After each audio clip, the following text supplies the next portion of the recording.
Hello दोस्तों, कैसे हैं आप लोग? उम्मीद करते हैं कि आप लोग एकदम अच्छे होंगे और अच्छे कैसे हैं आप लोग? उम्मीद करते हैं कि आप लोग एकदम अच्छे होंगे और अच्छे तरीक़े से पढ़ाई लिखाई कर रहे होंगे। आज हम पढ़ने वाले हैं 10th क्लास के बायोलॉजी के पहले चैप्टर पोषण के 10 ऑब्जेक्टिव को कवर करेंगे। ठीक है, पहला नंबर ऑब्जेक्टिव में है कि पोषण कितने प्रकार के होते हैं। तो हम लोग जानते हैं कि पोषण 3 प्रकार के होते हैं। ठीक है, पोषण कितने प्रकार के होते हैं? तो पोषण 3 प्रकार के होते हैं। अगला क्वेश्चन नंबर 2 में है कि निम्नलिखित में से कौन मृत जीवी है। निम्नलिखित में से कौन मृत जीवी है? तो मृत जीवी कौन है? गोबर छत्ता। मृत जीवी उसे कहते हैं जो किसी सड़े गले पदार्थ पर, जैसे सड़े गले जीव पर या फिर सड़े गले किसी भी पेड़ पौधे के छाल पर उग जाता है, उसे क्या कहते हैं? मृत जीवी पौधा कहते हैं। चलिए आगे बढ़ते हैं। अगला क्वेश्चन नंबर 3 में कह रहा है कि निम्नलिखित में से कौन परजीवी पौधा है। परजीवी कहता है उसको जो दूसरे पर निर्भर रहता है, डायरेक्ट या फिर इनडायरेक्ट, मतलब उससे संपर्क बनाए रखता है। तो पहला क्या है? कवक। कवक ऐसा जीव है जो क्या है? परजीवी है। ठीक है, दूसरा क्या है?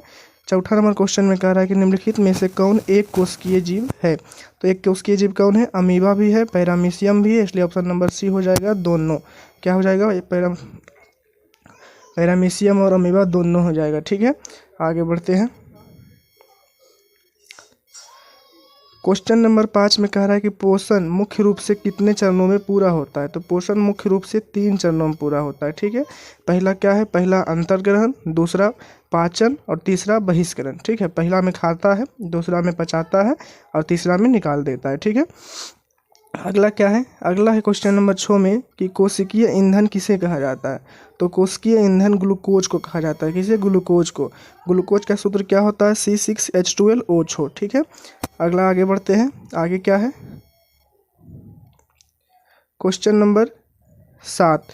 क्वेश्चन नंबर 7 में क्या कह रहा है? क्वेश्चन नंबर 7 में कह रहा है कि क्लोरोफिल वर्णक का रंग कैसा होता है। तो क्लोरोफिल का रंग कैसा होता है? हरा होता है। सॉरी, यहाँ पे जरा लिखा गया है, हरा होगा। ठीक है, हरा, यहाँ पर होगा हरा। ठीक है, हरा होगा। ठीक है, आगे बढ़ते हैं। अगला क्वेश्चन 8 में क्या है कि प्रकाश संश्लेषण कब होता है? रात में, दिन में या फिर रात दिन दोनों? तो हम कहेंगे कि प्रकाश संश्लेषण केवल दिन में होता है। ठीक है, रात में नहीं होता है। ठीक, आगे बढ़ते हैं। अगला क्वेश्चन क्या है? अगला क्वेश्चन नंबर 9 में है कि स्वपोषी पोषण के लिए क्या आवश्यक है। स्वपोषी पोषण के लिए क्या आवश्यक है? तो CO2 या फिर क्लोरोफिल या फिर सनलाइट या फिर सब। सनलाइट मतलब सूर्य का प्रकाश। तो हम लोग जानते हैं कि स्वपोषी पोषण कौन करते हैं? पेड़ पौधा। और हरे पेड़ पौधा के लिए क्या आवश्यक है? तो CO2, क्लोरोफिल, सनलाइट तीनों ज़रूरत है। और इसके साथ साथ पानी भी है, लेकिन ऑप्शन में पानी नहीं, फिर भी हम क्या मारेंगे? सभी मारेंगे। ठीक है, सभी।